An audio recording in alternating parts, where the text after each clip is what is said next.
welcome to the I Hate Social Media podcast, the podcast where we dive deep into the chaotic world of social media marketing with a twist of irony and a dash of humor. So whether you love or hate social media, join us on this journey as we uncover the secrets to making it work for you. All right, so go ahead. It's you are the host, so you're going to have to, do our theme song intro. I don't know your theme song. Dun, dun, dun, dun.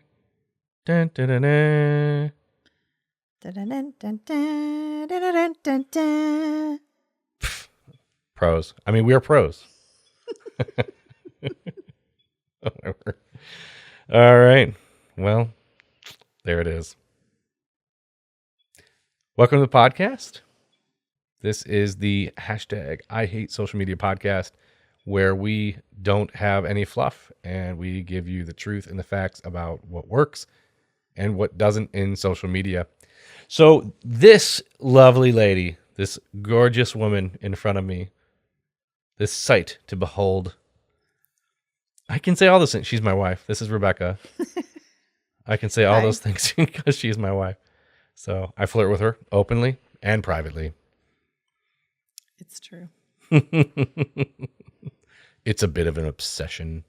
So, yeah. So you are actually going to play host, and you are going to ask me questions, and I will answer them truthfully and long-windedly. Sounds like a plan. Sounds typical. Mm-hmm. Yes. Now, I want to say this though, like as you ask questions and I answer, I want you to be willing to, jump in there too. Like, okay, you got it. Okay. All right, let's do it. All right. So, Mr. Durling. Mrs. Durling.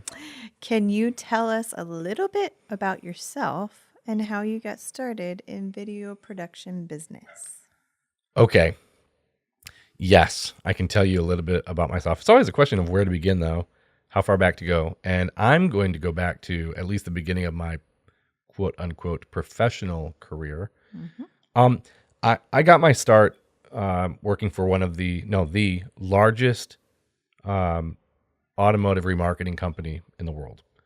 And for many years, I did sales. I did like corporate sales. I did sales, and then I did corporate sales, and then I did. It was like local or regional corporate sales. Then I did national corporate sales, and it was at that point I really was in, not over my head. It wasn't. I don't think it was an aptitude problem. It was definitely a desire problem. I didn't love it because I didn't love the travel. Mm-hmm. It was back in those days. I would just never forget being home on the weekends, and when tucking Noah in. I mean, he's 18 going on 19 now, but tucking him in and hearing him pray that Dad would get a different job so that he could be home with him during the week. Mm-hmm. That gutted me. Yeah. And it also made me start praying right along with him that that's exactly what would happen. It wasn't good for me, and let's be honest, it wasn't great for our marriage either. Mm-hmm. And so coming home was the right move.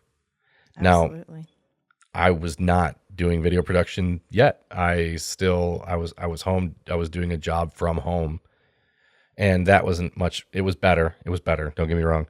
It wasn't. It was far from what it needed to be. I was still working, 60, 70 hours, and then some weeks even 80, 1 week 90 hours. And I just thought, I'm going to die if I keep doing this. And that so how that got into video production is while I was still doing the national sales. 2015, I have dates. 2015, I was on a flight to Minneapolis. And I started writing down all the things that I've enjoyed that I wanted to do when I was a kid, and things I think I'd be good at. And what really rose to the top and made me a light bulb, like a lightning bolt, was a couple of things. One is when I was a kid, I always wanted to make movies. Mm-hmm. Didn't have the resources or ability to act on those desires, but I desired it. I really wanted to make films, and the thing of it is I realized that like. Things had evolved enough technologically to where it was possible for an average guy like me to go out and buy a camera and film, make good film, quality film, with DSLR cameras. I mean, now it's all going towards mirrorless, and that's great. But DSLR cameras had moved to the point where people were really starting to get into YouTube. I mean, this is 2015. It had been going on for a couple of years, but it was really hitting its stride then. Yeah. And I'll never forget, I got to that hotel, I called you, and I said, I know exactly what I want to do. So 2016, we named the company MR Sterling Productions. Yep. It was official. We registered it and all the things. It was an LLC, so we made it all real. And proceeded to do actually nothing for a time. That's right. And then 2017 came around. Yeah. And we did it. We did it. Mm-hmm. Actually owe a lot to Jen and Garrett. I mean, I think that was the Lord orchestrating things, because I really had some concerns and doubts, and you really encouraged me at that time, and that was the first job. I think we did really well. I mean, considering like how long ago it was, my style and technique has certainly changed, but man, I think we really did a good job. Yeah, definitely. So you had video production business, and then you purchased Vivid Home Real Estate Photography. Just like that. How did that come to be? Easy, just bought it, you know. No, it wasn't like that at all. So, okay. 2019, right? Rolls around. Mm-hmm. And we'll get into that later, because I think one of your questions pertains to this specifically. But at that time, we started doing some work for Steph Saplee, a wonderful woman who had developed a fantastic business, worked really hard to make it what it was. Yes. But she and her husband wanted to start and focus on building, growing their family. And they have done that. Wonderful, beautiful children. And but she didn't want to just unload all of her clients and customers. And so I don't even think she told us that she was planning to sell the business. Yeah. She did not offer to sell it to us, because I think she was like, oh, I would never have thought you guys would be even interested in doing it. But we were. You were. Mm-hmm. I had no money. We had no money. None. $0. That was when we were hurting. Mm-hmm.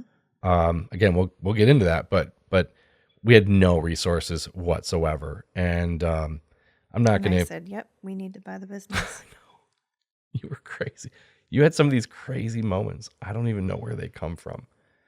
So I would like you to have a crazy moment again soon, if you don't mind. I mean, if we can get that on the calendar.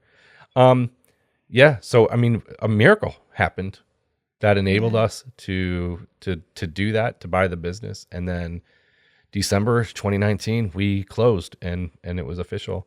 And then 2020 happened. Yeah. That's a whole other story, but there it is. That's when I was doing 80, 90 hours a week.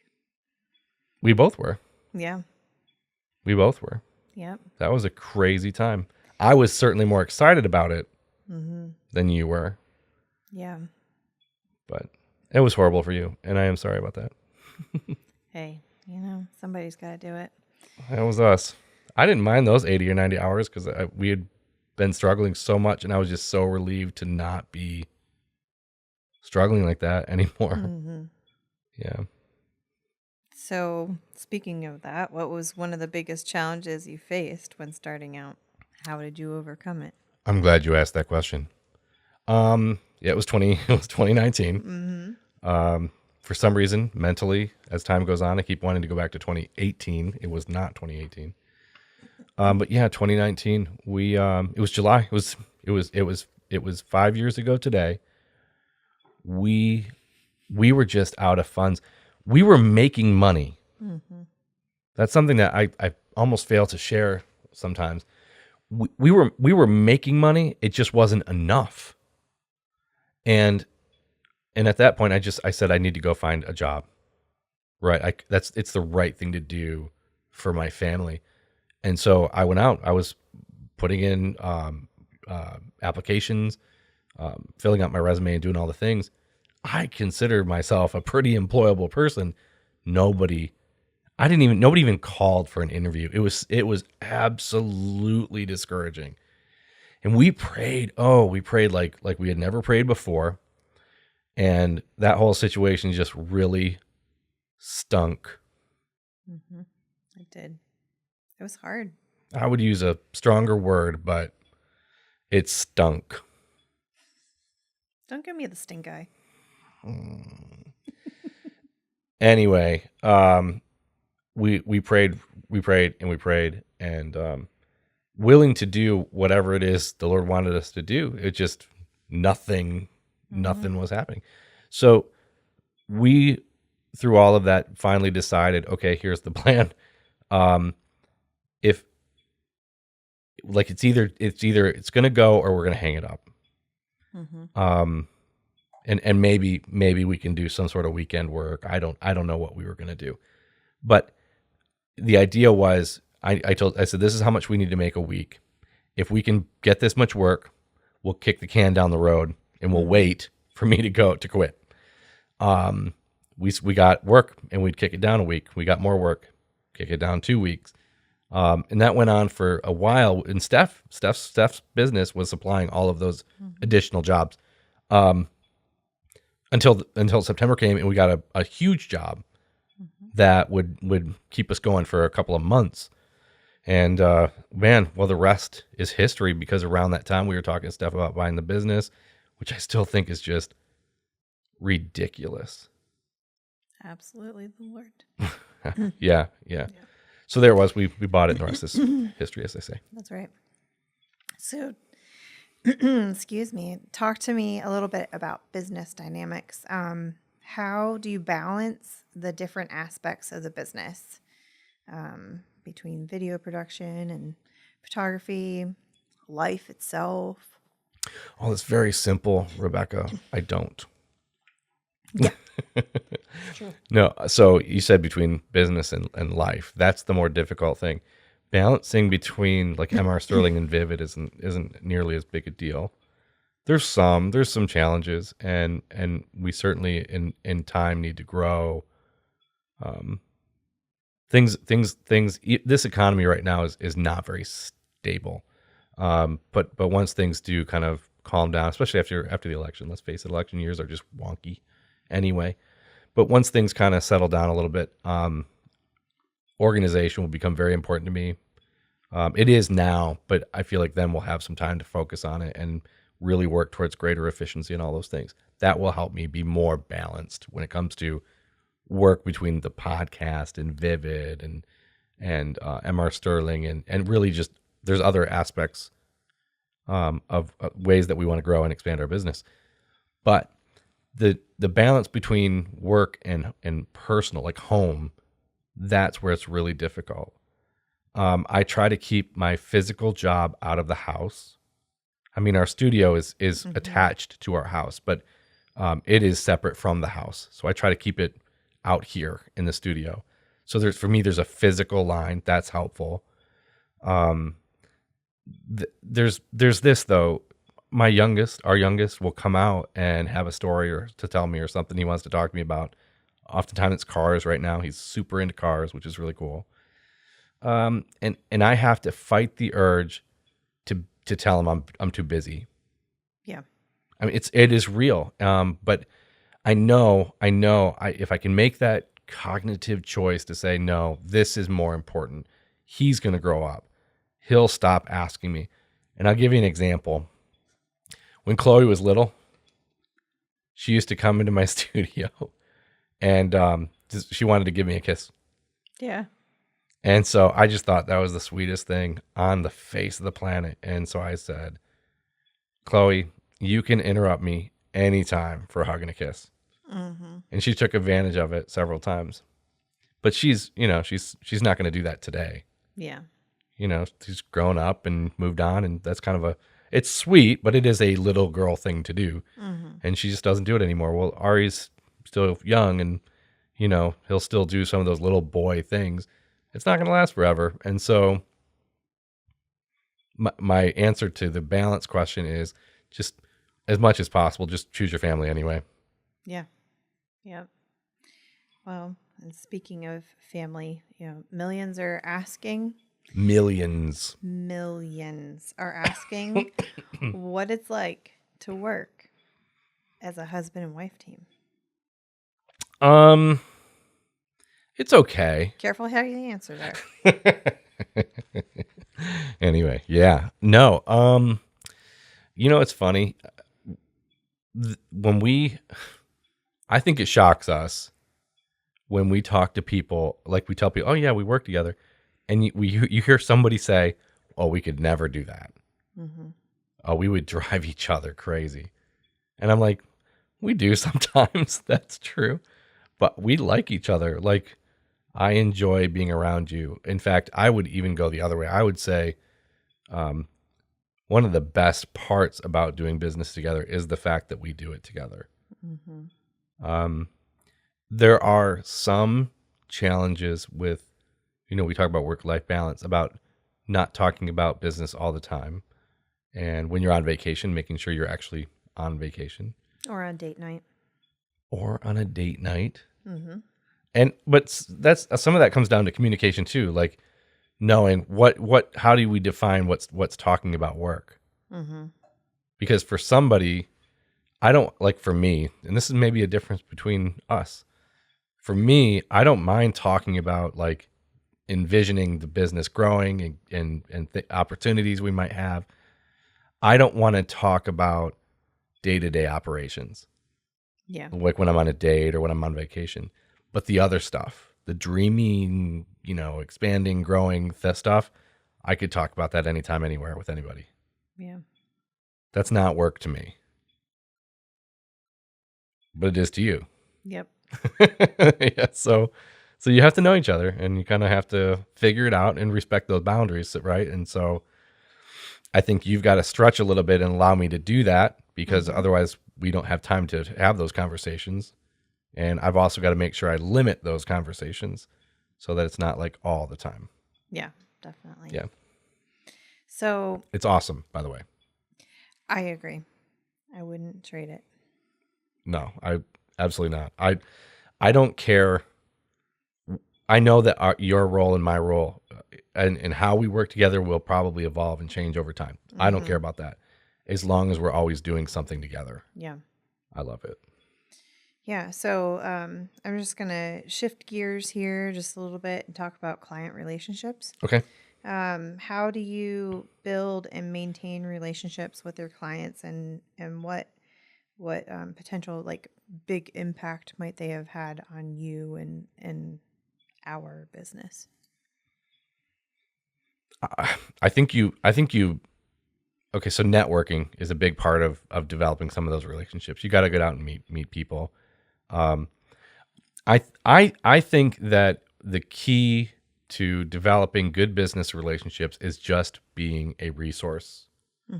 It's not really about making money. I think that will come, but like, I think you've got to be a resource for people. And sometimes there are different times when I've been better at it than others.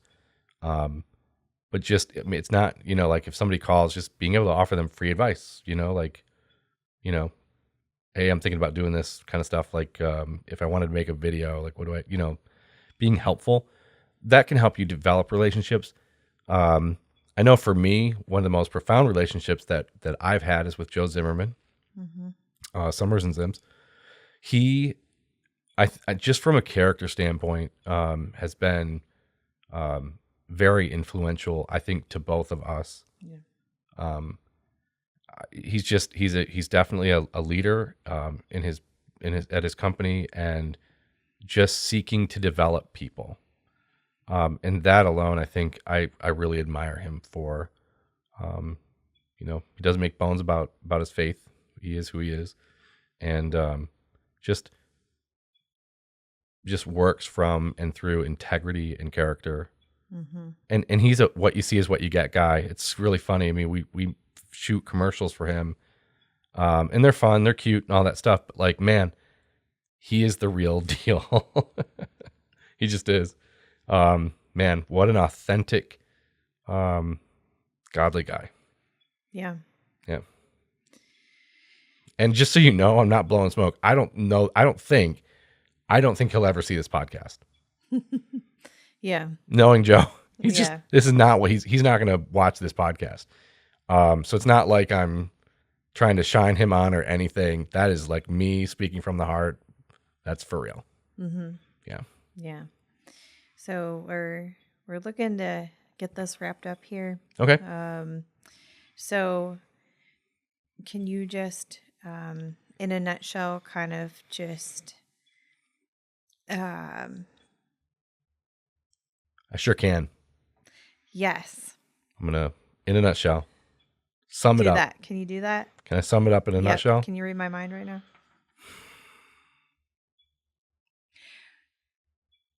What about the podcast excites you the most right now? Oh, that's funny because that was I remember some of the questions, right? Like one of the questions was, "What are you most excited about?" Yeah. Which is the podcast. But what about the podcast am I most excited about? Yeah, I mean, we're learning and growing here, and you are able to cast a vision like no one I know. There's multiple reasons, and I don't know if I can narrow it down. So I'm going to name at least 3, Mm-hmm. and I'm going to spit them out so that hopefully you can help me remember them. Dad brain, it's a thing. Dad brain is a real thing. My kids. Mm-hmm. Okay. For me, it's also an outlet, learning and teaching. Mm-hmm.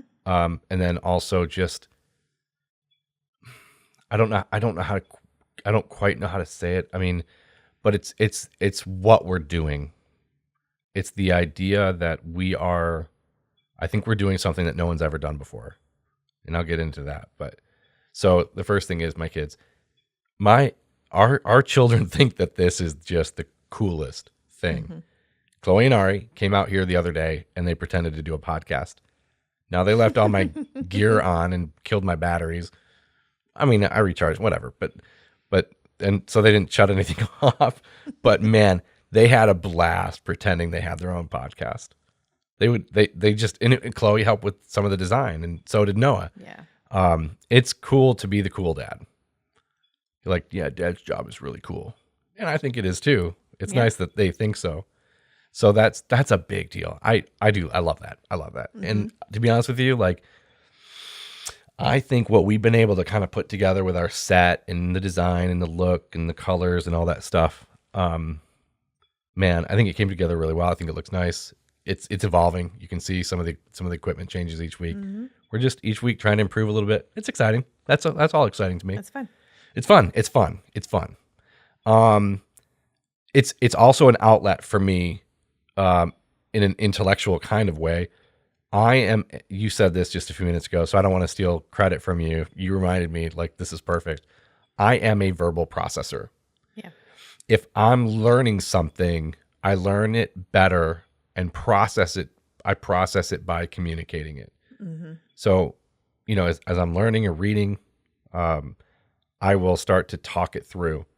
And by talking it through, talking it out, especially if the other person will like banter back, I learn. And not only do I teach while I learn. Mm-hmm. For me, that helps with kind of I don't know what you'd call it, but just the memory of it. I remember better if I've communicated it effectively. It's very true. So yeah, so I'm excited about being able to learn about social media, and then, I mean, forgive the way I'm saying it, but regurgitate it, mm-hmm. Synthesize it and give it back to you in a way that's it's not inspirational necessarily, but maybe inspirational, but helpful. Yeah. Helpful. Yeah. So there's that. And then I guess finally, to kind of wrap the whole thing up, okay, hold on. I am excited about the fact that we are not only teaching, learning about social media, and that's going to help our business. It will help our business. I think we're going to meet people. We're going to develop relationships, just sitting here, getting to know them one-on-one. I think that's awesome. And that will grow our business, and we'll be able to like work with and help more people that way. That's cool, obviously. but to be able to like offer something of value to others for free is cool. And then to do something that I think is unprecedented. I don't think there's a podcast out there. I don't think it exists. I think this is the only podcast in the world where we're literally like starting from scratch, ground zero, learning something and applying it to a business and letting everybody watch us do it. Yeah. So I haven't been overly specific. I've been clear about what I intend to do, but I haven't been very specific. The company is called Retro Media Digitizers. I'm not sure that I've even said yet. That you brought it up on here. I don't think I have. So. So the company is Retro Media Digitizers, and we are going to take the social media stuff that we learn, the takeaways. I'm going to distill them down. I'm going to share it with you, but we are going to apply it, implement it, and execute it in that business. And we're going to grow that company, Lord willing, and you're going to watch. And some things will work and other things won't. Yeah. But we're going to tell you what is working. We're going to tell you what didn't work. And that creates a level of transparency and authenticity. I don't think it's out there. Yeah. And the craziest thing, the thing that I kind of get like, I just think it's utterly dope. I think it's so dope. Like you will see the case. It's a real world, real time case study. You're going to watch it. And I think that gives us, and I'm just being honest here, I think that will lend us some credibility. And I think we're going to find that other people are going to say, hey, we could do that because we watched you do it. But we don't want to do it. Can you help us? And we'll be able to help people do it, if that makes sense. Yeah. Anyway, that was a long-winded way of saying, like, I am super excited about what we're actually doing. Mm-hmm. I think it's profound. I think it's new. It's innovative. Yeah. And I'm totally pumped about it. That's great. Thank you. All right. I guess I got to wrap things up here. It's a wrap. Well, baby, thanks. Hey, you're welcome. You bailed me out. Let me know when you need me next time. Just call me. Don't be afraid. Just call me. Yeah. It's a song. There's a song for everything. There is a song for everything. Anyway, you did bail me out. I begged. I mean, it wasn't on hands and knees, but it was pretty close. And you came and you hosted. You're the hostess with the mostest. I tried. You did good. You did good. I'd say give her a round of applause, but that's not how that's going to go. Yeah, well. Guys, I'm looking forward to seeing you again next week. We didn't share this, but I guess I'll share it at the end. There was a reason why Rebecca was the host today, and that was because we didn't have a guest, and that's how that went. So we are regrouping and making plans and all that stuff, and I think we've got a good plan going forward. But just one of those weird weeks, and decided to go a different direction. That will not shift the overall course of the podcast. We are still very much in the hunt, as I shared a moment ago, with learning more about social media. And so I'll give you this nugget. If you stuck around this long, here's your payoff. And with this, we really got to wrap it up because this 20 to 30 minute thing is not 30. Just here's the free nugget. So often we think that social media is added onto our work, and it becomes a burden because, we're like, I got to do the work. I got to make money. How am I going to have time to do all this social media stuff? And the way we've got to start thinking about that, and this is the way that I'm starting to shift my own mind around all of this, is that social media is simply customer acquisition or client acquisition. And that's not optional. It's something you have to do because of the very nature of attrition. As you're doing work and you have great clients and all that stuff, those clients are going to come and those clients are going to go. They just do. I mean, we have new clients with Vivid. We have clients that have gone away. I have new clients with MR Sterling and clients that have gone away. It's not that they don't like you. It's not that you did something wrong. Sometimes it is. That's a reality. But more often than not, like, you're doing great, but they want fresh eyes, they want fresh ideas, and they're just going in a different direction. Well, you have to be in the business of client acquisition all the time. You've got to keep the hopper full. I have dropped the ball on that, and it bit me. So that's my advice to you, and that's my encouragement to you. As you're learning about all this social media stuff, don't get discouraged and think, how am I going to add that extra workload to my already busy schedule? It's important to figure it out.